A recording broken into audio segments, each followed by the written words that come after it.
My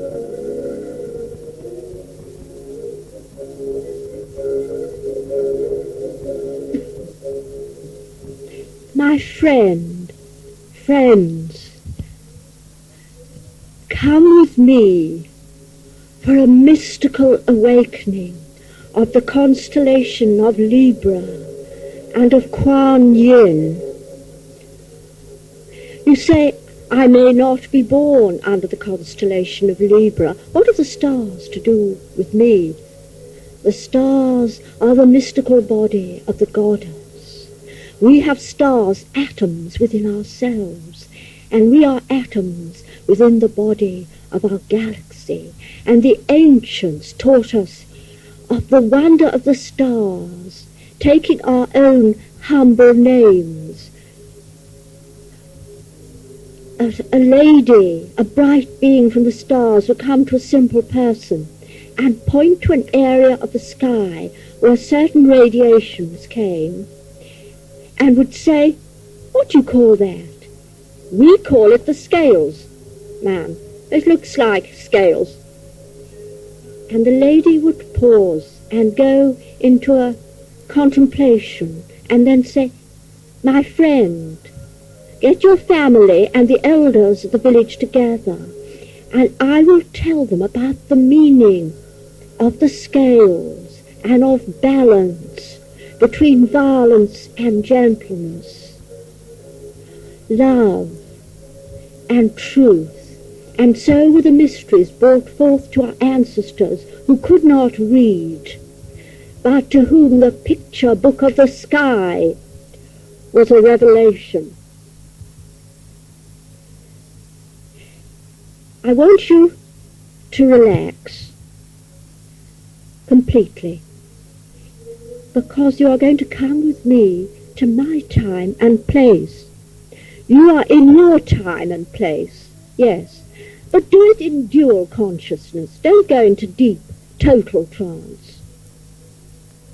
That's it. Now, you could turn this off for a bit while you get a glass of water. I want you to drink it afterwards, and don't rush into traffic when you've finished this mystical awakening, because it may make you feel rather dreamy. I am Olivia Robertson, and I shall be your guide.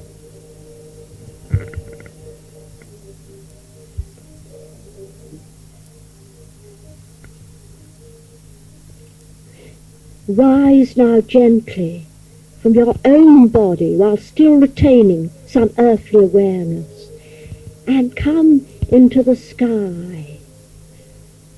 How strange. The sky looks different now, because you're entering my time, which is your past, and you are in my future. I'm in my space, and you are now coming into it as well.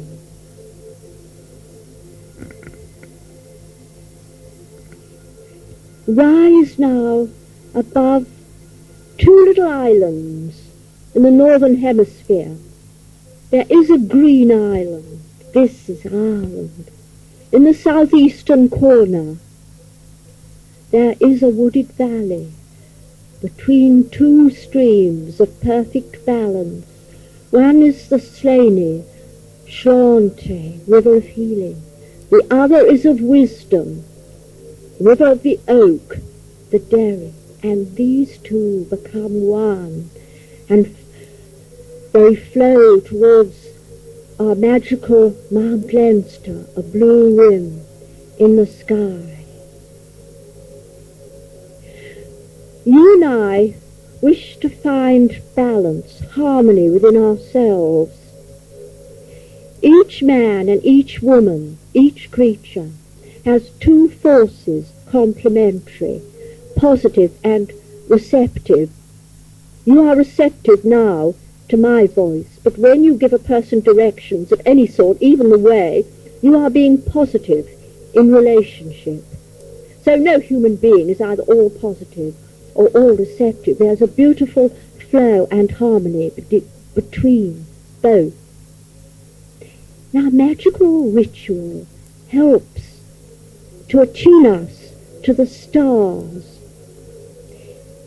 And there is a grey castle with castellations, and within it, deep within the earth, is a temple of Isis. And this is the time of the autumnal equinox, when day and night are equally long. It is the time of harmony, of Libra of the scales, of the goddess Kwan Yin. Come with me now to the entrance of the castle. We are challenged by a tall man robed in green, with a green hood. I tell him our intention is good, that we may enjoy mystical awakening through the constellation of Libra, with honor for the goddess of mercy, Kwan Yin, yin because our earth is out of balance, out of polarity, through overstress on yang, violence, war, technology. He bows his head and moves his hand so that we may descend to the temple of Isis.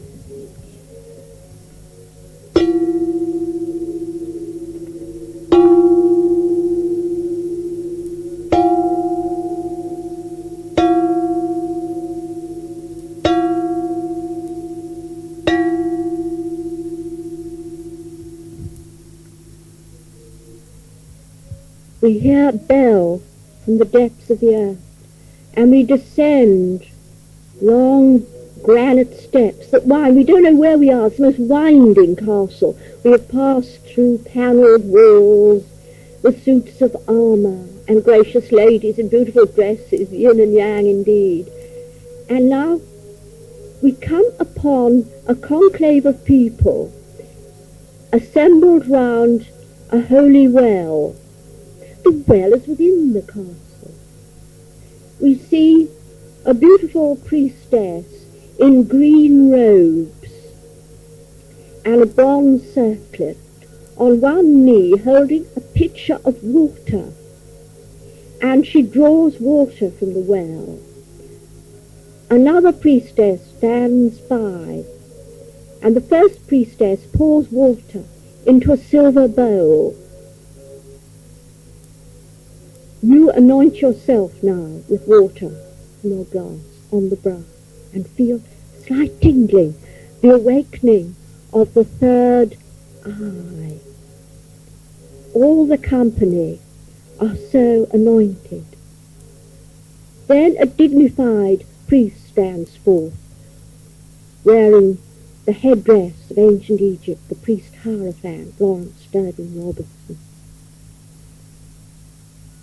And he lifts up his crook, and we hear him invoke the goddess Kwan Yin. Suddenly we notice a priestess entirely robed in saffron, with a thin saffron veil covering her face, and she is in deep trance. She is seated on a stone bench held by two lions, a gentle figure between two lions. The well is uncovered, and the glimmer of candles is reflected therein. A priestess, Morgan Le Fay, of the veiled Isis Lyceum of Atlanta, steps forth. She's wearing a silver crown and blue and yellow robes of perfect balance. She makes the sign of yin-yang with her wand.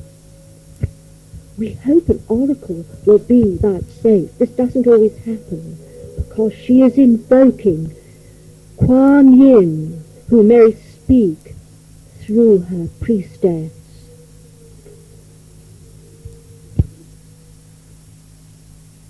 Eternal Goddess Kwan Yin, Universal Mother of Mercy, come to our hearts.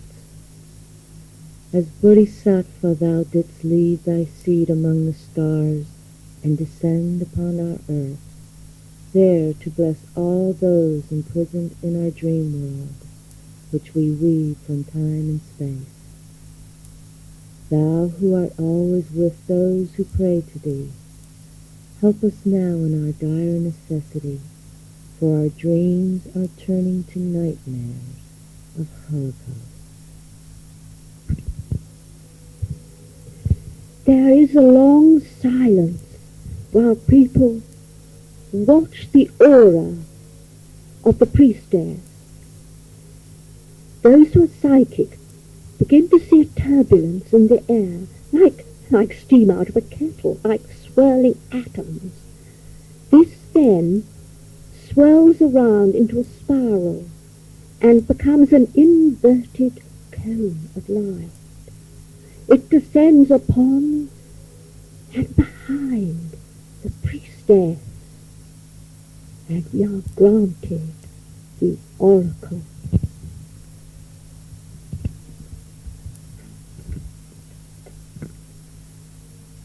To pray is to receive immediate response. Every true thought and desire creates its own manifestation. Smile, and you give birth to happiness in some time and some place. Your sympathy reaches a sorrowful heart locked in the prison of this earth or other spheres. You artists, dreamers, mystics, who feel useless before the onset of planetary destruction, as yet have no idea of your own powers. It shall be from the divine feminine, yin, that the yang dragon of violence shall be brought into harmony. And this will be done not through opposing war with psychic battle, not with the use of occult force against violence. Rather shall you conquer by winning over your enemies through understanding, beauty, and love. Your innate powers, children of the Muses, lie in the influence of the arts. Through your compassion for all beings, and through your laughter. For the forces of evil work through fear, and the greatest fear is of death. But you shall be so gifted that you shall not see dead bodies, but rather living souls rising therefrom. You shall not see devastated cities, but eternal lands of ever-living beauty. No threats of foreign conquest, nor of holocaust shall disturb the steadfast soul. For the mystic, enjoying the knowledge of eternal reality, nirvana, shall bring bliss into manifestation, even into the earthly sphere of Maya, illusion. Thus shall the changing scenes of the mortal world be transformed into a divine mystery, showing forth symbols of a greater encompassing reality. Every tree, every rock, shall then be understood as a symbol of its own soul, living forever beyond time and space. Every time you send forth healing for all, or for one animal or plant, you change the world around you for good. You shall see more brilliant colours, hear clearer sounds around you. It is through bringing vision of a more lovely world into your physical surroundings that transmutation is accomplished. For who may change a shadow with skillful hands? A shadow may only be altered by moving the object which causes it. So it is with bringing peace and harmony to this planet. Those who stay still and meditate shall halt armies. Artists painting pictures shall create their visions in living forms. Composers shall bring harmony. Men and women will dance to the music of the spheres. Do not send negative thoughts even against negative forces. Thus you only double evil. Rather, send forth emotions, thoughts and visions of beauty, wisdom and harmony. So shall you bring these qualities into earthly manifestation.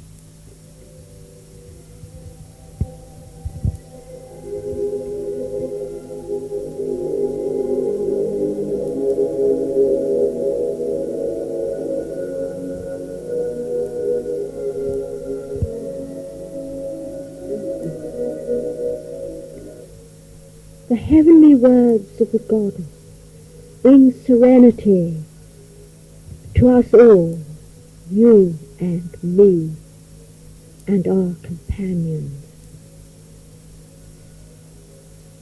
Thanks is given to Kwan by the priest as we move aside and watch a procession move away from the well, while the priestess is slowly recovering from trance, watched by a companion who gives her water to drink. The procession gently now moves away out of the chapel of the well, having gazed into a crystal in the inner holy of holies, where there is a picture of Kwan. They move now towards a row of columns, and they pass a chapel of the mothers, and again offer respect to the mother goddess of us all. We watch as they light candles in honor of the eternal light of Vesta. You now imagine yourself lighting a candle to help someone who has a disturbed mind, who lacks inner harmony, balance.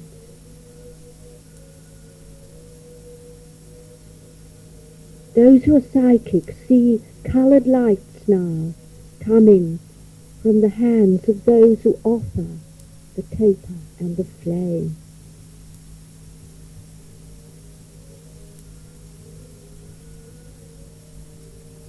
In beautiful serenity, slowly the priesthood move between two pillars, and once more, this time on the right, they pay respect to the far eastern altar of Aquarius, dedicated to Amaterasu and to Kwan Yin, and all eastern deities who practice meditation and contemplation. We now reach the high altar with a statue of the goddess of 10,000 names, among which is Kwan Yin. It is draped with orange, and there are 7 green candles upon it. On a small Chinese table of carved black wood is a golden pair of scales. On the right pan is a white feather, and on the left a beautiful red rose from the late autumn garden of the castle. Upon the altar is a silver vessel of water from the well, burning incense, and a yin-yang symbol which looks really like the sign of Cancer, a 6 and a 9 together.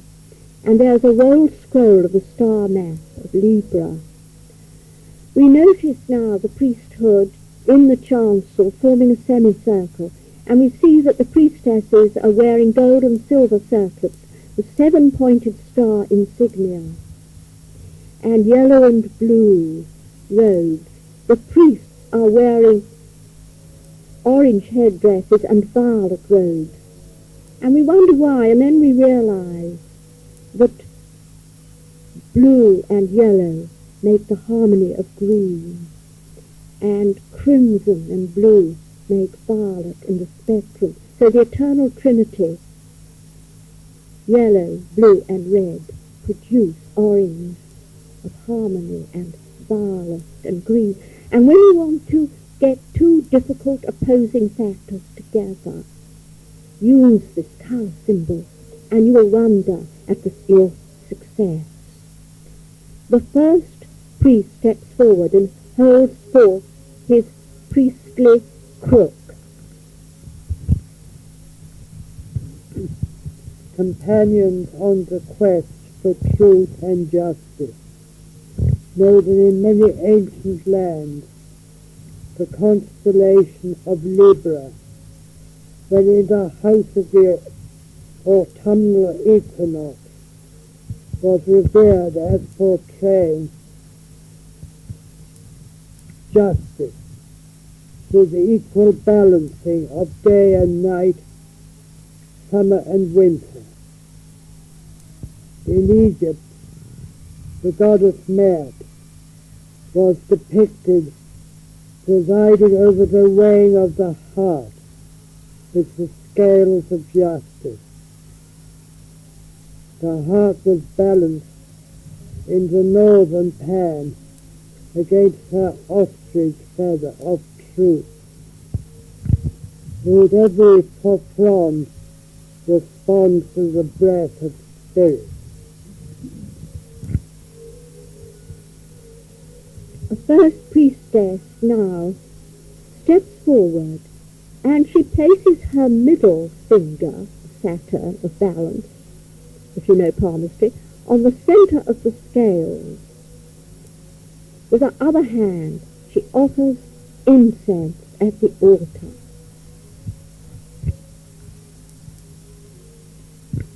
I offer incense to thee, Mart, goddess of truth. We pray to thee with the words used by thy devotees in ancient Egypt. This prayer was recited by the departed soul in the judgment hall of the god Osiris, as the heart was weighed against the feather of goodness and of truth. Now we understand. The rose represents the heart, love, the feather, truth. These two need to be brought into harmony. Truth and love, mind and heart. My heart, my mother, my heart, my mother. My heart whereby I came into being may not stand up to oppose me at the judgment. May there be no opposition to me in the presence of the sovereign princess. May there be no parting of thee from me in the presence of him that keepeth the balance. Thou art my Ka, the dweller in my body, the god Temmu who knitteth and strengtheneth my limbs. Mayest thou go forth into the place of happiness, whither we go. May the Shemitz, who form the conditions of the lives of men, not make my name be of ill repute. Let it be satisfactory unto us, and let the listening be satisfactory unto us. And let there be joy of heart unto us at the weighing of words. Let not that which is false be uttered against me before the great God, the Lord of Amentet. Verily, how great shalt thou be when thou risest in triumph. I offer incense to thee, Thoth, God of wisdom, sacred Ibis, husband to Mert. Thy wing is upon the east side of the ladder of the deity. Homage to thee, O divine Thoth of the ladder, whereby spirits came forth into heaven, and when he had made use of his magical power upon Ra, O thou God, of whose Ka souls ascend into heaven, the eye of the goddess Utchat is both black and white, both on the sun, both of the sun and the moon. The god Thoth hath brought the Utchat eye, and he hath made it to rest after it departed after the storm. So thou, Thoth, guardest the eye of wisdom from the unruly passions of men. Truth is beyond the sun and the moon, and good and evil, and all the altercations of the mind. Justice, however, not only reveals the truth, but also sees that the law is maintained on earth. Now a second priestess steps forward, and she stands beside the feather on the stove and touches the pan lightly. She offers incense. I offer incense to thee, goddess of justice, Estrella. Starry goddess, thou didst depart from the race of men during the Iron Age. Thou didst once dwell on earth and met men face to face, nor ever disdained in olden times the tribes of men and women, but mingling with them took thy seat, immortal through though thou art.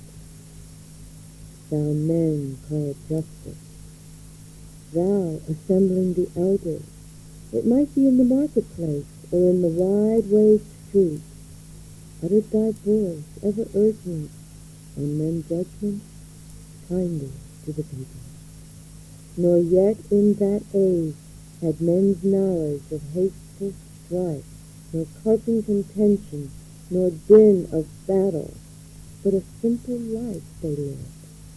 Far from them was the cruel sea, and not yet from afar did ships bring their livelihood, but rather the oxen and the plow. And thou, justice itself, and queen of the people, giver of things just, abundantly supplied their every need. How glorious was that golden age! The company here paused to contemplate these words, and I want you, my friend, to join with me and visualize that golden age in the past, where justice and goodness prevailed before the Iron Age. Dream, and dream truly, that that which was past shall be.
As you do so, you feel golden power come through your body, from your soul and spirit.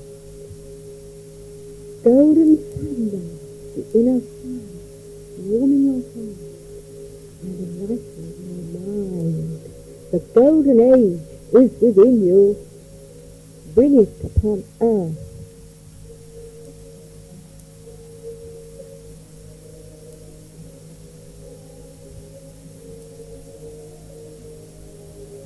You can't have a golden age in your own. Try and share it. There are animals in it, and birds, and trees, and grasses, children, men and women, angels that you can see at last, deities, the goddess, the god.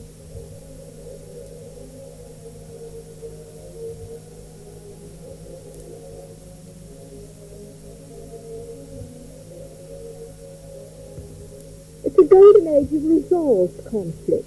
We want a life of no conflict. The fun is, as you use it, resolving a discord into harmony.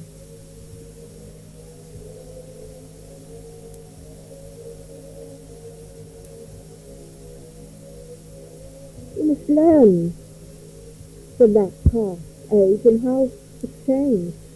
Meanwhile, let's enjoy it.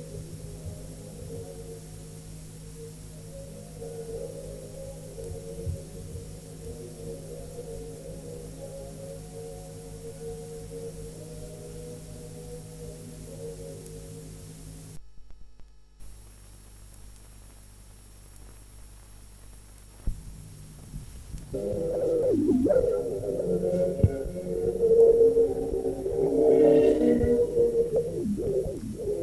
lovely and happy we feel, with our golden auras, our hearts filled with warmth and with clear minds. We have no problems when we're in this wonderful state. We can do anything. We can change the earth. However, there is a slight doubt in our minds. The Golden Age was in the past. It's certainly not round us now. What happened? The third priestess is coming round from rather a gentle trance to the meditation, and she now stands forward.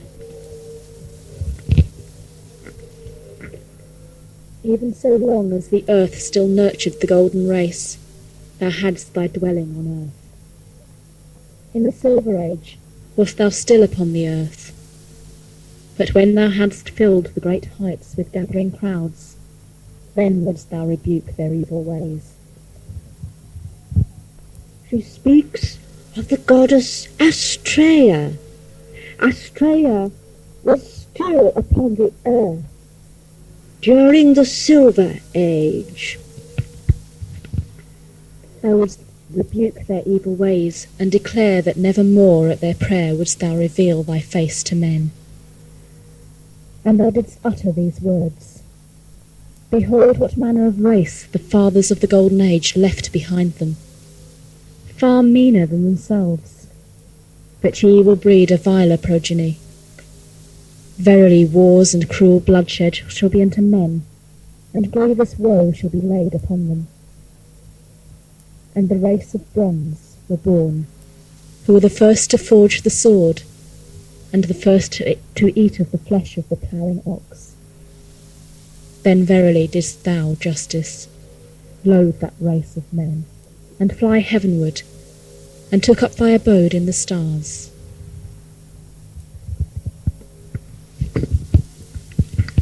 Let us sing a loftier strain. Now is come the last age of the song of Cumae, the prophetic Sibyl. The great line of the centuries begins anew. Now the virgin Australia returns, the age of Saturn returns, a new generation descends from heaven on high.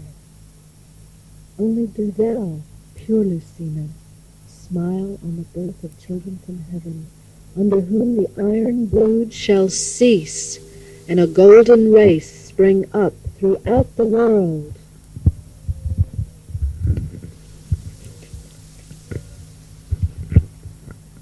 I offer incense to thee, the Titan Saturn.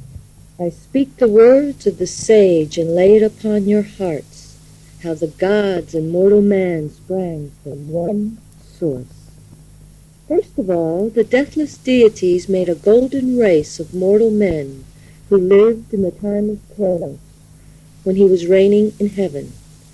And in this age of Saturn, they lived like gods without sorrow of heart, and remote and free from toil and grief.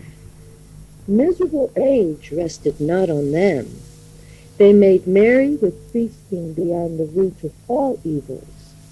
And they had all good things, for the fruitful earth unforced bore them fruit abundantly and without stint. They dwelt in ease and peace upon their lands with many good things, rich in flocks and beloved of the blessed deities.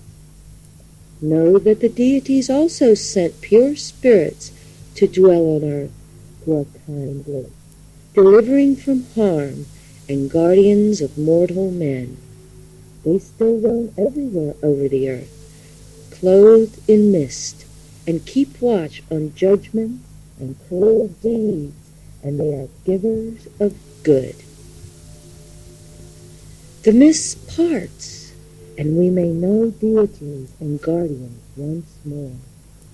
The divine Virgin Astrea is seen shining brightly by many who have the innocence of children, and those who bring forth thy new age, O Saturn, will give straight judgments to strangers and the men of the land, and go not aside from what is just. Their cities will flourish, and the people prosper in them. Peace, the nurse of children, will be abroad in all lands, and all-seeing Zeus never will decree cruel war against them ever again. Neither famine nor disaster will haunt men who do true justice, but light-heartedly they shall tend the fields which are all in their care.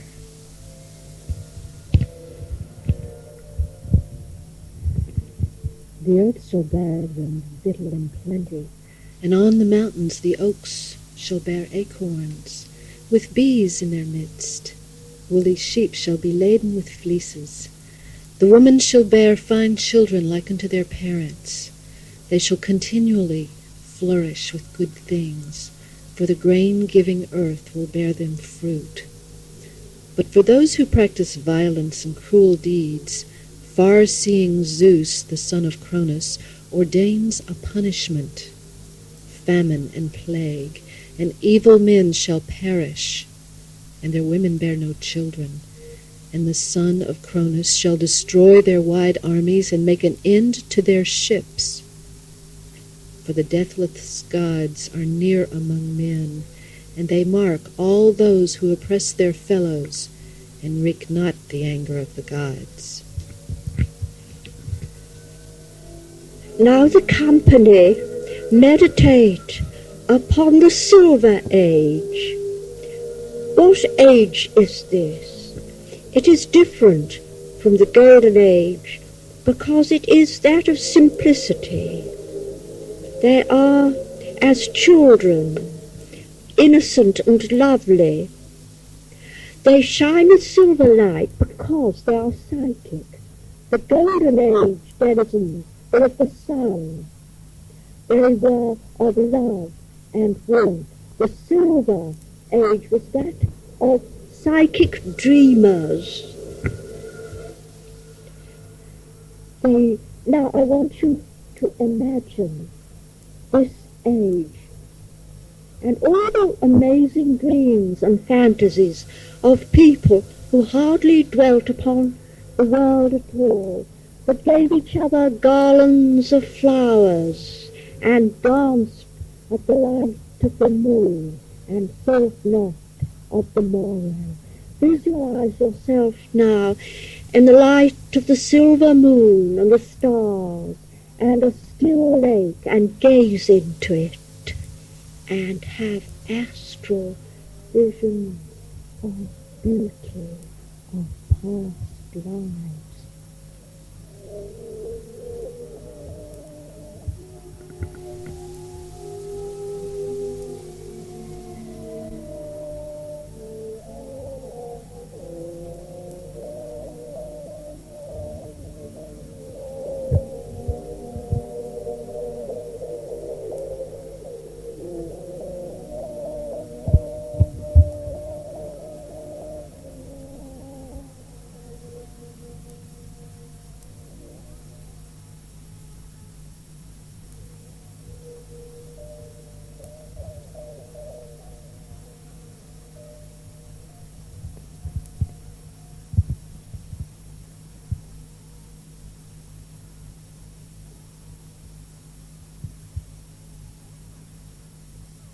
There is no evil here, but there's not much endeavour.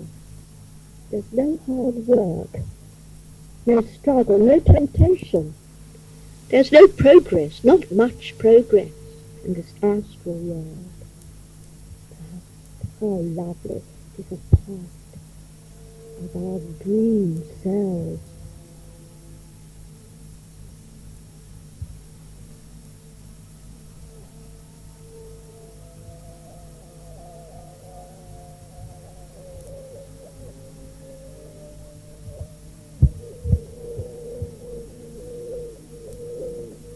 The age of dreaming virgins and women who bear no children, for they long for heaven. in the silver age of the moon.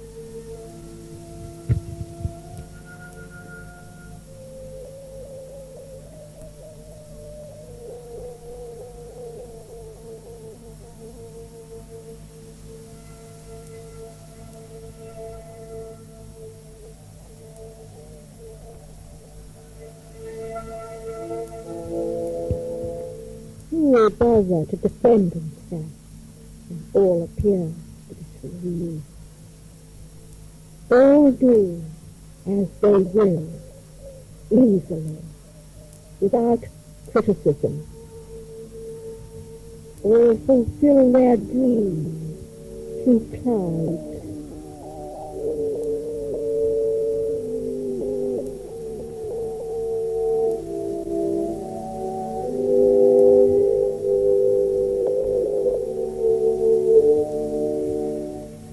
The people of Atlantis what became of them.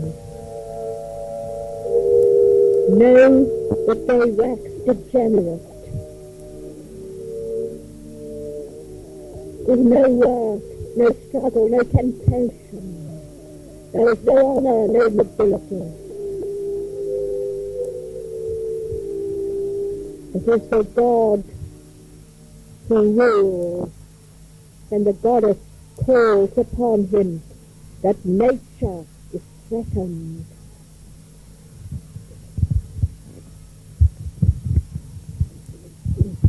For upon the bounteous earth these have thrice 10,000 spirits, watchers of mortal men, and these keep on judgment and deeds of wrong. For these watchers roam all over the earth, clothed in mist, and the Virgin Astrea is honored and revered among the gods who dwell on Olympus. And whenever anyone hurts her, with divine justice, with lying slander, the people pay for the mad folly of their rulers. Keep watch and make straight your judgment. The scales of justice show forth the unbalance of our evil iron age. Cold logic ignores intuition, and a demand for power bereft of charity leads to annihilating wars. Greed brings the poisoning of the earth, and we are helpless before calamities brought on by ourselves. We who are mean, we who mean well yet do ill, who may save us even at this 11th hour before the cosmic clock strikes our doom?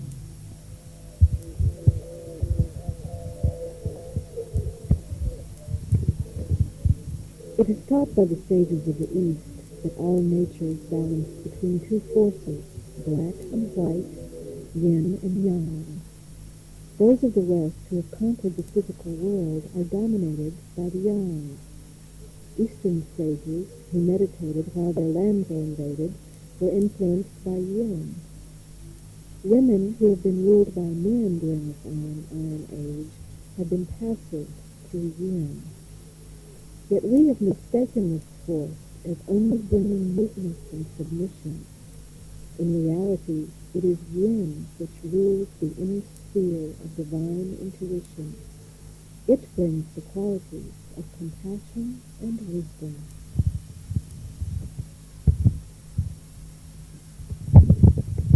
That yin may balance the domination of yang at the end of this age of Han. May the goddess Kwan be invoked. Now you will observe that this ceremony is drawing into a harmonious symphony all the various cultures who have sought balance on our earth, We bring now harmony between Egypt at the straight line and the swirling spiral culture of China.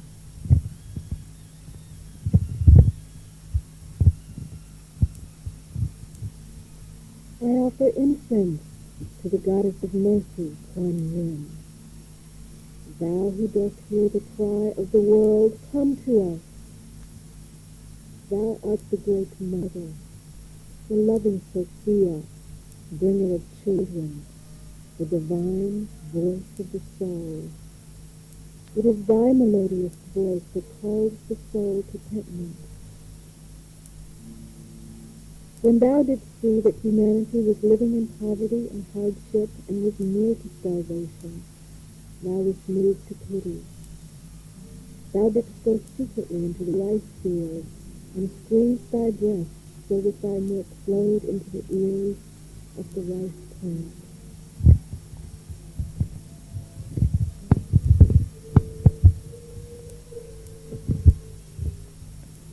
The goddess Kwan Yin, as Bodhisattva, aided the monks Tripitaka, monkey, Dixie and Sandy to bring the Mahayana scriptures to China. In verity, these figures represent humanity. The monk being spirit, monkey, the restless intellect, Sandy, the simple worker, and Dixie, with his much weight, the body. To help Monkey, Kwan Yin arose from her lotus seat, left her fairy clothes, and riding on a beam of magic light, crossed the southern sea and reached the river of Eagle's Sea. Here she found Monkey uttering ferocious curses. Monkey at once sprang into the air and shouted at her, "You've played a fine trick on me. Why did you give me a cap that I can't take off? And whenever a spell is uttered, I have frightful pains in my head." "Oh, Monkey," said Kwan Yin, laughing, "if it were not controlled in some such way as this, there would be no doing anything with you."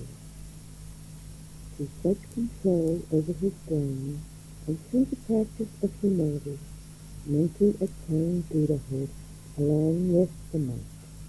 Let us, like Monkey, accept the control of the goddess of the lotus. I think people are a bit shocked in the West at the funniness that the Chinese enjoyed. I don't think the Egyptians went into being particularly funny in religion.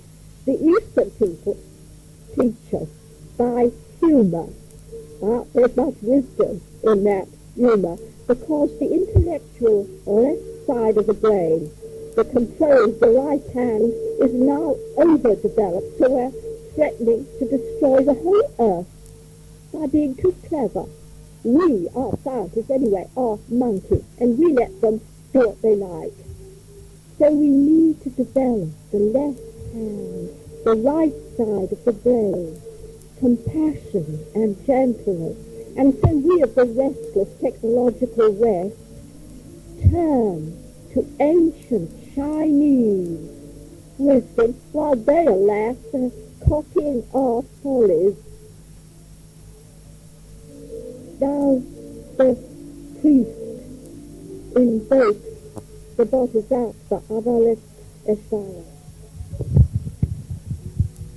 We venerate the Bodhisattva Avalokiteshvara, he who as a mortal man attained Buddhahood and then surrendered nirvana in order to aid all beings in need of salvation.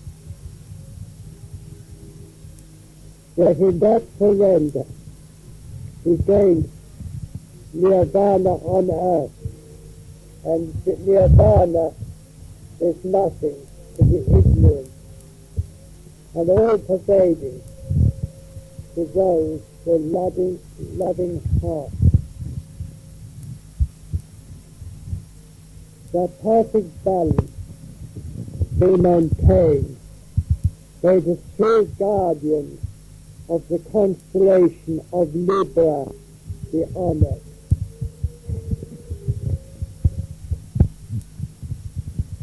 I hail the guardians of Luminel Chamali, the northern star of Libra, divine goddess Beltis of the emerald star, who does put down the mighty and lifteth up the poor and rejected, bestow on us thy mercy.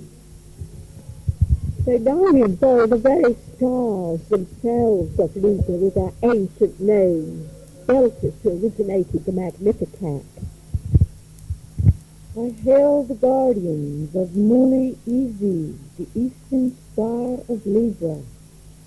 Great God, Latara, Starfire, give us courage and strong will to maintain justice.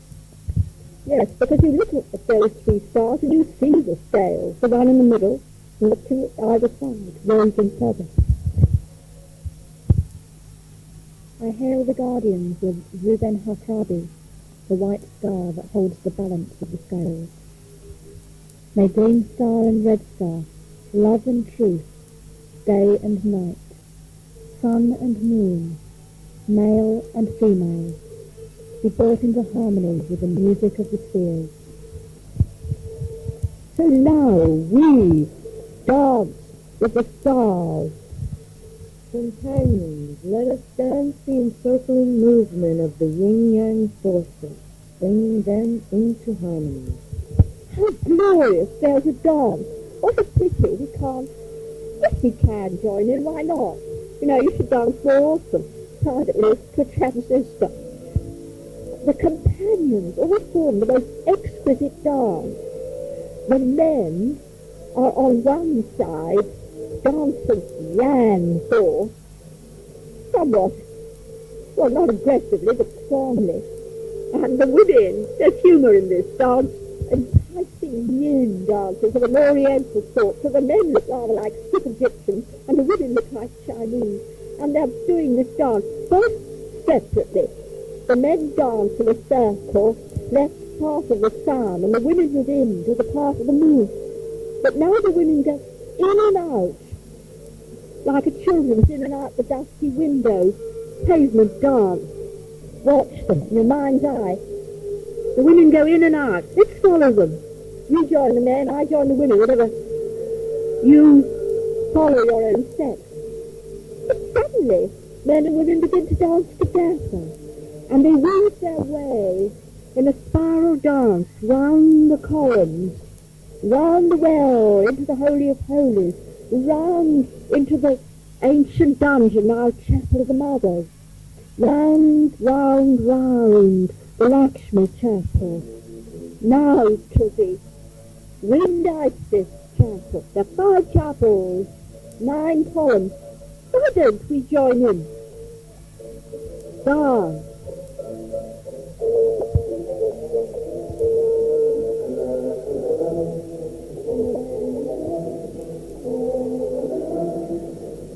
Isn't this rather improper in a temple to dance? Not at all. We are blending harmonious rays and energies. Watch now. Feel the colours, the rays, blending of Egypt, of China, of Rome, of Greece, of your own country, all blending.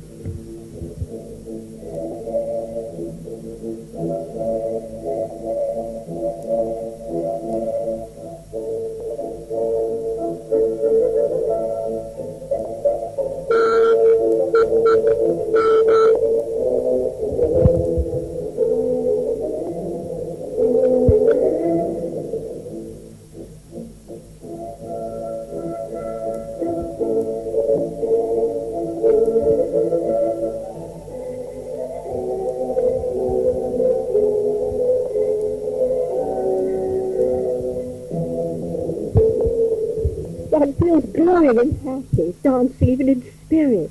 Our whole auras are radiated with colours. You want to have differences, red, green, blue, all the colours, different sounds, and they're now in harmony. But there's a greater harmony of sound, and now all the company call upon the words Kwan, second priestess tells us what it means. The word Kwan Yin means one who watches and the Yin power. Let us make the melodious sounds of the divine name.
Feel some power. When we make our mantra, ice cold power may be felt in your head and hot power in your heart. These should be circulated up your spine and through your whole body. Don't develop one psychic center, the third eye or your heart. Get them all working through your spine in perfect balance. You may see rays of pale green coloured as you shut your eyes.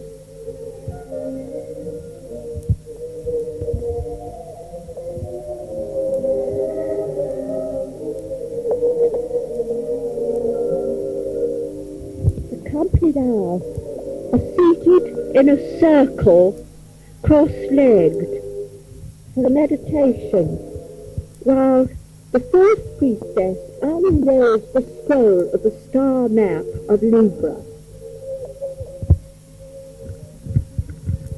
Companions, let us contemplate the constellation of Libra, which we see as a triangle. On the left stands the serpent holder, Osiris, the healer, holding the twisting serpent whose bite brings ecstasy. Above the point of the triangle stands Boötes, the oxherd, the son of the bear goddess Callisto of the northern sky. The scorpion's claws are at the left point of the triangle, and on the right is the Virgin with her fruit shoot. Libra brings the scorpion and the Virgin into harmony. Yet it was in the house of Libra that Pluto bore Persephone from Virgo, her mother. For Libra stands between the fruitful harvest of our lives and the rebirth of initiation in the house of Scorpio. It is in the house of Libra that we are judged in the judgment hall of Osiris. Here Astrea holds the scales. Yin-yang is in harmony in this house between light and darkness. Let us contemplate the mystery of Libra and Kwan Yin.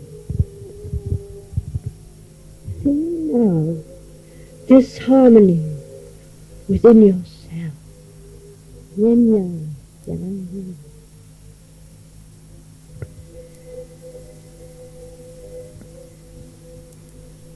All now send forth rays of harmony throughout the world, to all peoples, all existences.